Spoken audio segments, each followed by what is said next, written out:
So my name is shawnshawn. As an artist, my name is just Sean, but I use shawnshawn because my real name is taken by Jay-Z, so there's no way to rank with SEO, which is search engine optimization, so you always want to make sure your name can rise to the top of Google. So I grew up around the Midwest. I was born in Wisconsin. My parents moved to Indiana, was there for several years, and then my parents split. She took us to Des Moines, Chicago, and that was kind of, you know, K to 18, right?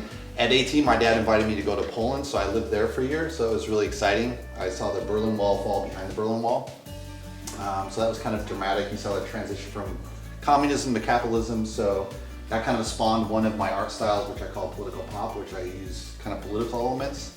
And then I moved all around Europe. I met my wife in Spain. She just went to Spain, so that's where I met my wife. And I met her there, and then I decided to go back after my BA, and I went to Germany with her.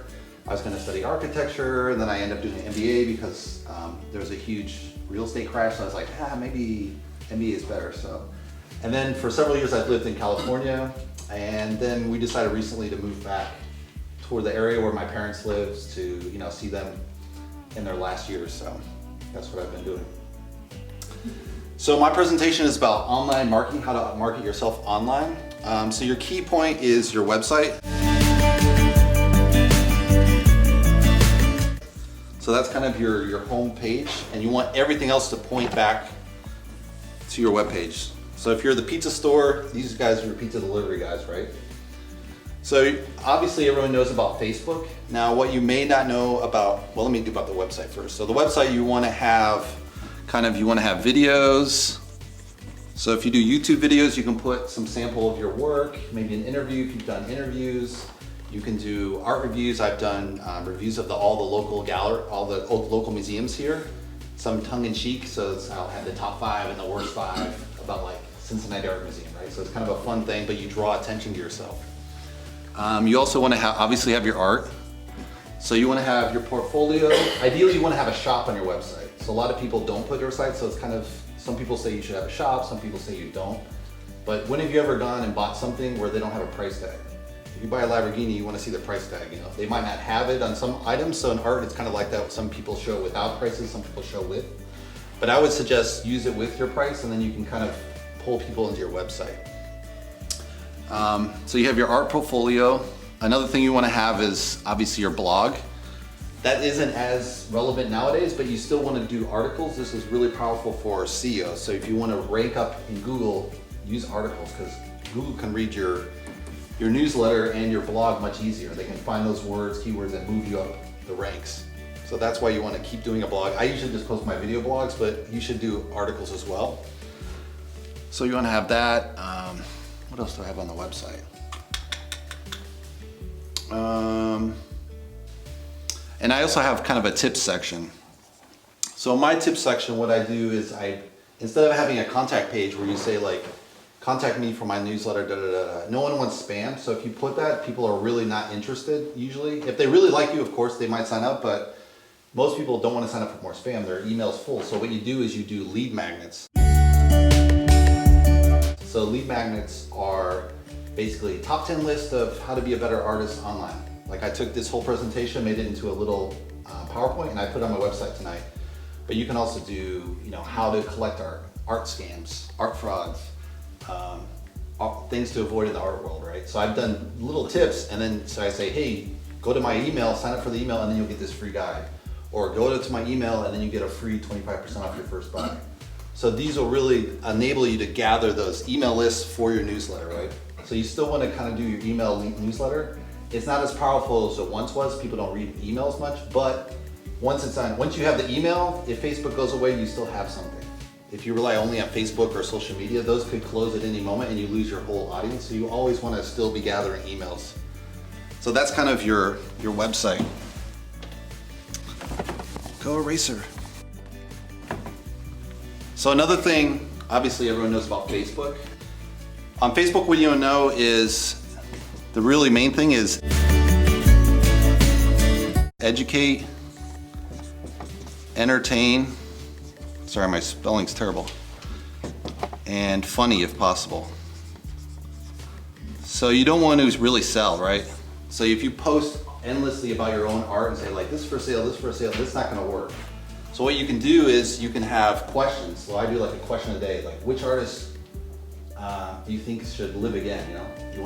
What do you think about Van Gogh's chopping his ear off? So you do a little bit of kind of spicy art question of the day, that'll draw a lot of attention. And also if you do your videos, you can pull those in, you can do like educating people, like how do you sell your art? How do you paint in watercolor? How do you paint oil? How do you clean your brushes? I've done a clean your brushes video. So that's kind of educate. Entertain, you can do kind of funny interviews, make jokes, whatever. And obviously if you can crack some humor along the way, if you do all three of those, your videos tend to go viral. So that's a really good way to promote on Facebook. Everyone goes there for entertainment, they don't go there to buy art. So you gotta keep that in mind. They do have Facebook Marketplace, so you can place some couple of stuff there and see what happens. But generally people just go there to kind of, this is what they're gonna share. And Facebook will, if you don't do this for Facebook, they'll actually won't share your stuff. So if you see your stuff and there's only 2 likes, it's because Facebook didn't share it properly. Or it wasn't that good. So if you do like these top 10 lists or you do some kind of question of the day, people will respond to that and they'll give you more entertainment, and then Facebook will be like, oh, this is a really good guy. This guy brings a lot of people there. They'll send you more attention to your other posts on Facebook. So that's kind of how Facebook works. Another thing on Facebook is you can do your lead magnets I mentioned.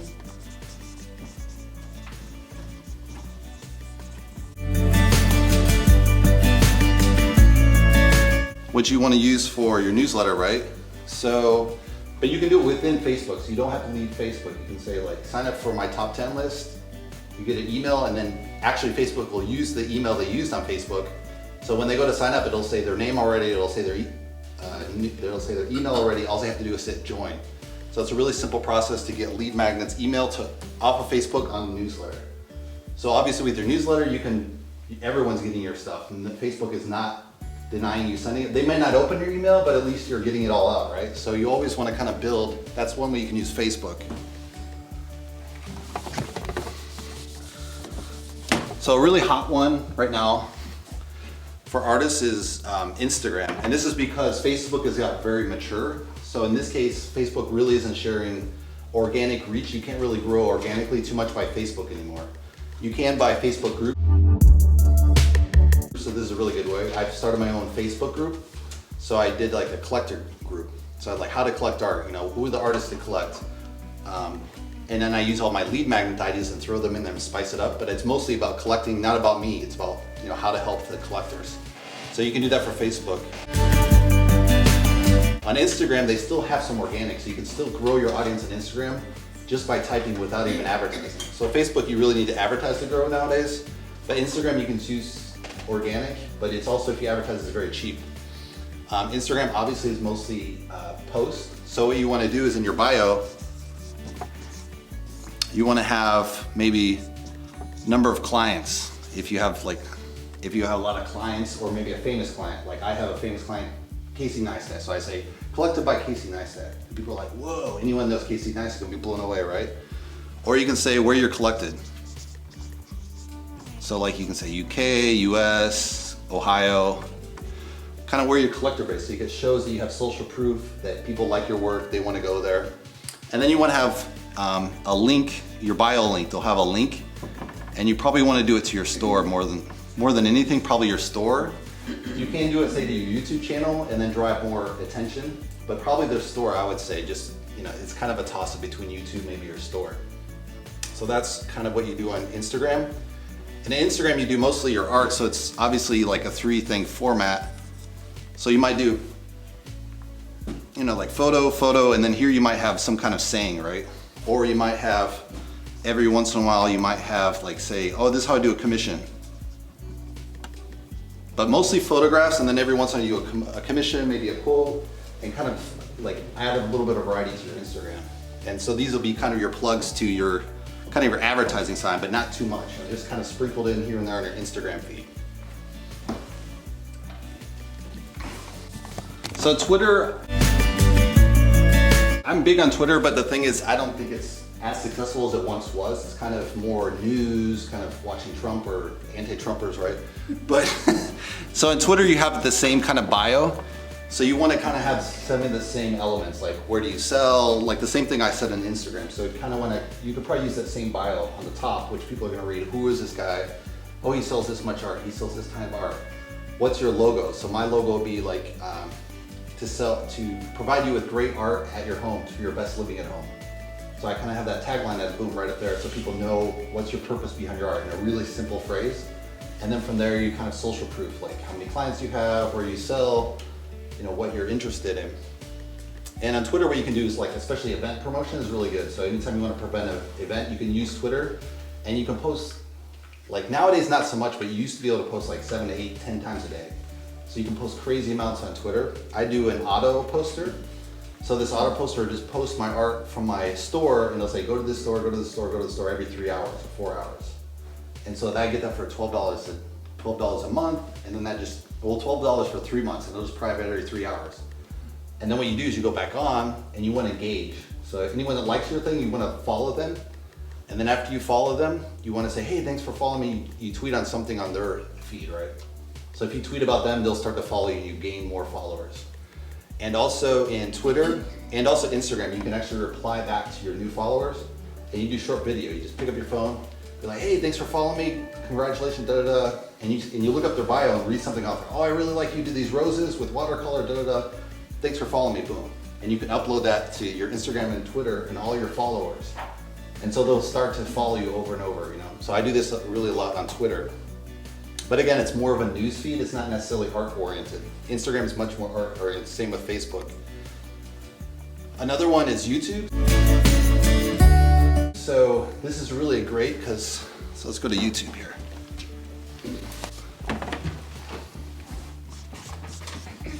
So YouTube's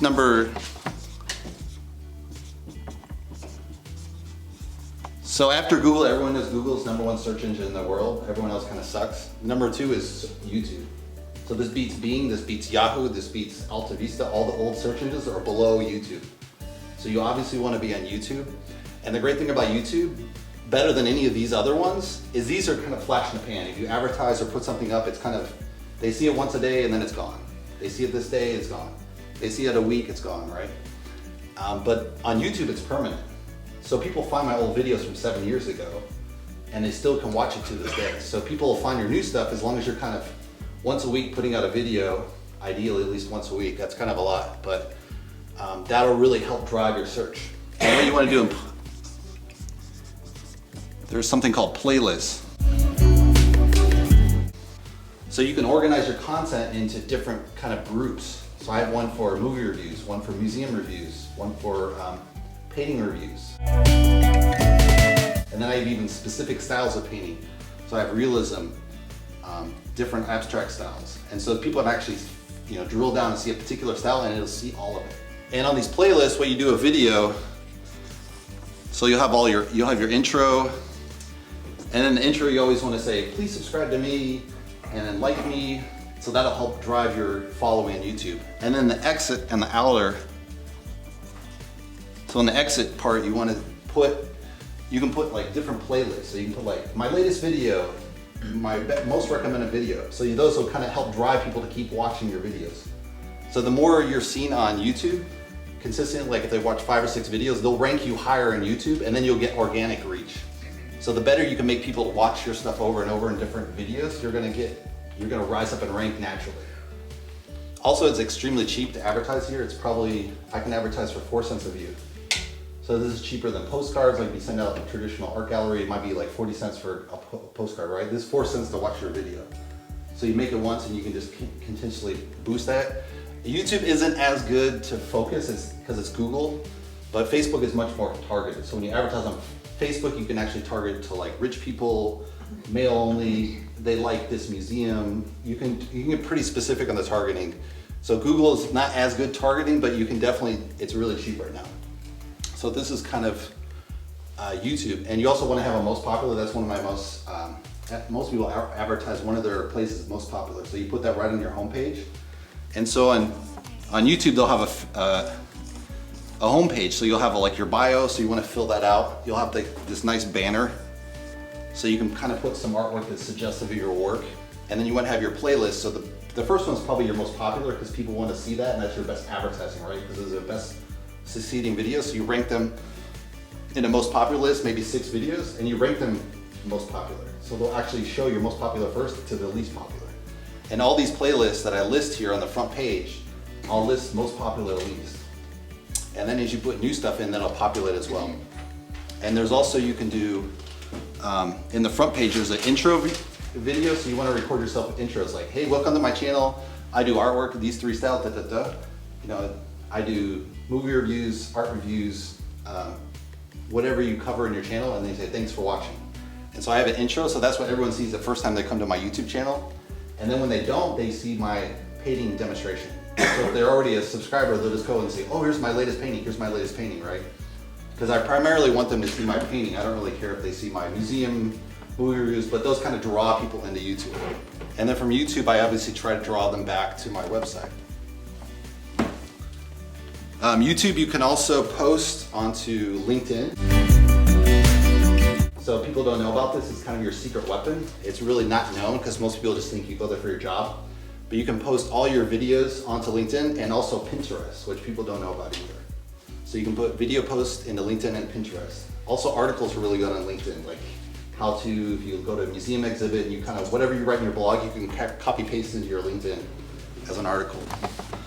So that's YouTube. LinkedIn is basically, like I said, the videos. So you can post your videos, but also articles. Articles are really good. So you write any blog articles, you can post them in LinkedIn, and then people find you naturally. So you want to post stuff like how to set up an art gallery, tips for art galleries, tips for art collectors. So, you know, hot topics that are within the art community, you want to put them in your LinkedIn, and people find you there. And people on LinkedIn, they're generally looking for a job, or they're kind of human resources, CEOs. So they're the higher rank kind of wealthy population is in LinkedIn. So it obviously kind of filters out people that probably aren't going to buy your work. So it's kind of a really nice filtered social media site already. And you can advertise there, I think, pretty cheaply.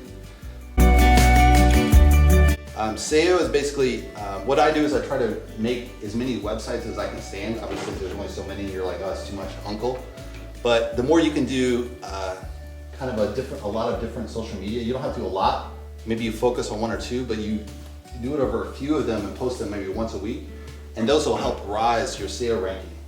So if you look on my ranking, like if you look up my name, like my artist name on Google, you'll see every page on the front page is all me. So no one can find anything else under this name on the whole front page of Google. So that's what you want to do. You want to try to, if possible, sometimes you'll have a common name. That's why I switched my real name to this, because I would never beat Jay-Z.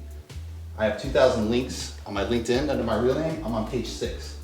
No one's going to find you page 6. They only find stuff on page 1. So you want to rank, obviously, the front page of Google at least once, and hopefully the whole page if possible.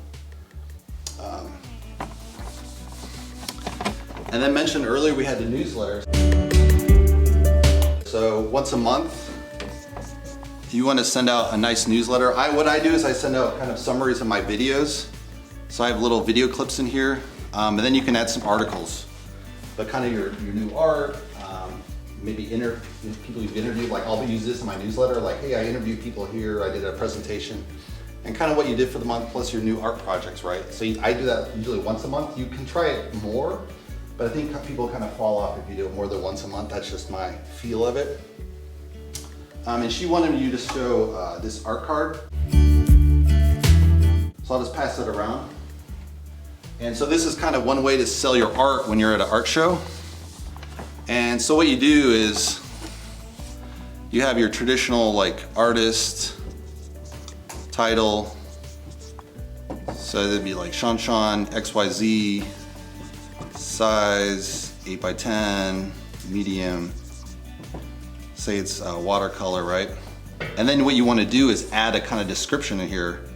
And then you want to have, say, your SKU and a price. So whenever you sell it with a story, you're gonna get probably, you might actually get 20-30% more value for the piece of art just because you add a story. So if you can add a story to each piece of your art, you're gonna actually increase the value of your art without doing anything but making a story up. And what you want to do is kind of, you have your store, so that could be, you could have your store on your website, which I do. It's not as successful. Usually what's more successful is probably eBay, Etsy.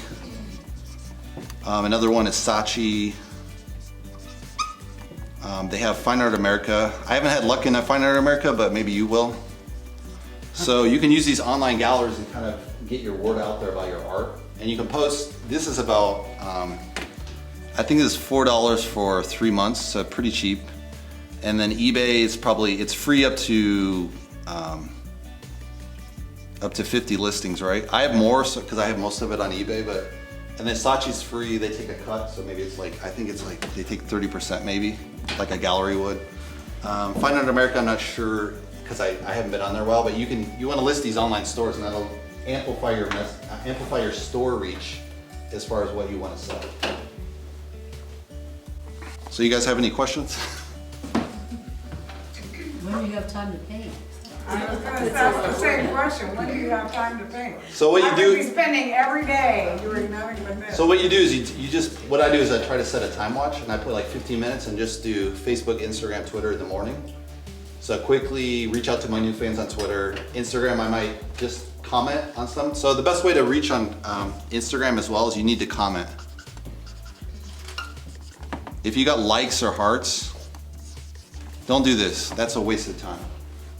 No one, some people find this, but they find you if you comment. If you comment, you're gonna get like 90, probably 50% more reactions than likes. Likes are just people like, oh, that's okay, but they'll skip you. But if you put like, hey, great composition, I like the colors here, they're gonna be like, oh, who's this? And they'll actually go and check your work out. So that's what you wanna do. Always comment on Facebook, Instagram, Twitter. Don't put hearts or likes, that's really useless. It won't do you any good. So you do like 15 minutes in the morning, sometimes at night you can do more. I had a coach, he told me to do 6 hours of Instagram. I don't know why, but I'm like, I don't think I can do 6. Because I get bored after about an hour. I'm like, that's too much, I can't look at more art. I'd rather paint than, but that's what he told me, 6 hours on Instagram a day. But 6 hours? yeah, and then paint 6 hours. That's too much like a job. Oh yeah, he's made it a job. This guy makes a lot of money. I'm retired, I want to have fun. Yeah, you just want to have fun. So I would just do this a little bit, you know. If you just want to have fun, it's kind of a different approach, but. So how do you feel that all of this brings you sales? I mean, once you're out there Yeah. in this, installing the social media, Yeah. what is the reality of sales? It depends. Some days you have a lot more, sometimes you have less, so. I mean, I guess I'm asking, does it actually lead you to sales? Sometimes. Okay. It just depends. Like the guy I work with, like the coach, he has 100 to 200, well, he has over 100 sales on eBay every month. Oh, And he's a total beast. You know. Are they, what is that, buy now deals? He does both. So on eBay, if you got eBay, you got buy now, and then you have auction, right? Or both. Or both, right? So what I would suggest is have a few pieces on buy now at your higher price points, but also have some bottom pieces. So your bottom pieces will kind of drive your beginner collectors out of high school and college, which aren't traditionally an art buyer. But if you can get them on like a $10 piece of art, and then you can move on up the chain later. Because some of these kids that are in college, they're going to become a CEO later. So if you can get them a few pieces now, they're going to become a big collector later. So you kind of want to have a huge, like you want to have a big funnel, right? So you might have your $10 pieces here, and then you have like, $10,000 pieces there. But if you cover everything, but if you get everything, you literally cover the whole art market. Whereas if you just focus at the high end, like you say everything's $2,000 or whatever, you're filtering out all the beginning collectors. And so the guys at the end, they're really already looking at really top-notch work. You're competing at higher end. It doesn't mean you can't sell at that end, but you want to do both. So if you sell at the bottom, you'll actually get more people in there. And this guy that does it, he always prices his stuff at $1. And then people bid up, he'll get like 10 bidders and they'll actually get to $40 a piece. Which he's not making much money, but he's selling a lot. Like he's selling 100 pieces a month, right? How does he have time? Are there prints? No, they're originals. He's doing originals. 100 a I month. couldn't pay the 100 pieces. Well, you can do a higher price point, right? So you filter that out so you don't get as much. Right, they didn't, oh, you know what? Well, so that's kind of one of the strategies. Very cool. And Etsy is more fixed pricing, so Etsy you kind of have to start like whatever you think is your bottom price, like 50, 75 or whatever, right? So Etsy works a different, each auction works differently. Saatchi, if you use Saatchi, it's more high-end, so I have all my high-end stuff there. Anything over 1,000 I put on Saatchi. And so eBay is more low-end market, kind of bargain, hunter, so. So your YouTube channel name is Shawnshawn, shawnshawn? yeah. All of it, everything is shawnshawn? Yeah, except for Twitter, I think it's real shawnshawn. And my eBay is the real shawnshawn too. The real? Shawnshawn. The real shawnshawn? Yeah. I mean, the real. Yeah. Shawnshawn. In my eBay store, yeah. But everything else I try to get to shawnshawn. It's if you ideally can get your name on all of this, the same, it's the best. And if you're unknown, you can probably put your name plus art. So I can put shawnshawn art. That's probably actually stronger because people automatically know it's about art. If you use your real name and you're not known yet, people might not know what you do. They're like, is this a contractor? Is it interior designer? You don't know, right? So sometimes it's easier to use art after your name as your kind of your logo name. That's a lot of information. I don't know what to ask because that was a lot of information. Yeah, I'm just saying, whoa, you know. Yeah, it was a lot. It was pretty fast. So where did you start with this? What was your beginning? What, I mean, that's a lot of end. Yeah. So what did you feel like you started with first that kind of set you on a good track? Well, I started with MySpace, which is died out already. So you obviously want to check every 6 months, check which one of these are popular, and then see if you need to kill any off. Because these die all the time. Like Vine is a video form, it's dead. MySpace is dead. So you got to constantly kind of move up the stream as these, some get popular and some die off, you just drop them. But I started off in eBay and on Twitter and on Flickr, which is still around, but it's not as popular nowadays. But I still have a lot of stuff on Flickr, but I wouldn't recommend to start there nowadays because it's more photography based, but I'm still on Flickr too. So I would recommend the newer forms. Like, did you do like Vimeo? No, I didn't do Vimeo. I thought about it, but I always thought YouTube just seemed easier. I didn't want to have two formats, and now Vimeo is kind of really a small contender. How about DeviantArt? Who? DeviantArt. Yeah, I'm on DeviantArt too. DeviantArt isn't bad. They're pretty good too. They're one of the old OGs, but they're still relevant. So the more you're on, the better. The more you get on it, because those guys will actually send cookies out. And so if they say, oh, I like Monet, and your work is like Monet, they'll actually cookie it and send it out to all users that like that work. And so all these websites, the ones that sell, like eBay, Etsy, all those guys will send cookies on all their users. And so if they go to your website and like it, they'll bother them. They'll market for you. So they're doing all the work for you. You're just paying the fees. But this helps you reach those guys, and then these guys will do the kind of the marketing for you in a way. Which one of these marketing aspects do you enjoy doing the most? Probably the YouTube. It's fun. I'm good at Twitter, but it doesn't lead to much nowadays. But I get more fans all the time. But I've only had one buy out of Twitter that I know of. But maybe I had more buys. It's hard to say because buyers don't tell you where they liked your work from sometimes. So what are the traditional way that you sell? Traditional way. I've gone to art markets here for Moonlight Market, but that's it locally. Which one are you more successful at selling? So far eBay. I've done a little bit when I've been in a gallery before, but eBay I've done 95% probably of my sales on eBay. I have done Saatchi. I've sold 2 large pieces at like, $1,500 range. But I think it's more and more saturated. So these, anytime they come out new, if you get them when they're new, they're great. And then later they kind of suck. So that's why Instagram is better than Facebook now. There's more maturity, everyone's on it, but they don't share it outside of your own friends, right? So it's like after you've tapped out your friends, they already bought your art, right? But Instagram, you can reach new people. The same with the newer ones, like LinkedIn, no one's hardly using, so you reach new people with these guys. So if you get to the newest social media that are growing, you'll get ahead of the curve and sell your artwork way better than anyone else. What's your price range on eBay? I started like 20 and go up. So, As an artist? but it depends on the artist. Some artists start at 500 and they just work more the middle size art. So, As an artist, do you find it difficult to get it packed up in the mail on time? no, I always say 10 days. And all my listings say 10 days, and I always say it'll take up to 10 days. It always takes 3. So they get it, they're like, wow, it was super fast. because they told them 10 and then they got their 3, right? If you tell them 2 days and it's 3 days, they'll be like, this guy's slow as hell, I hate it.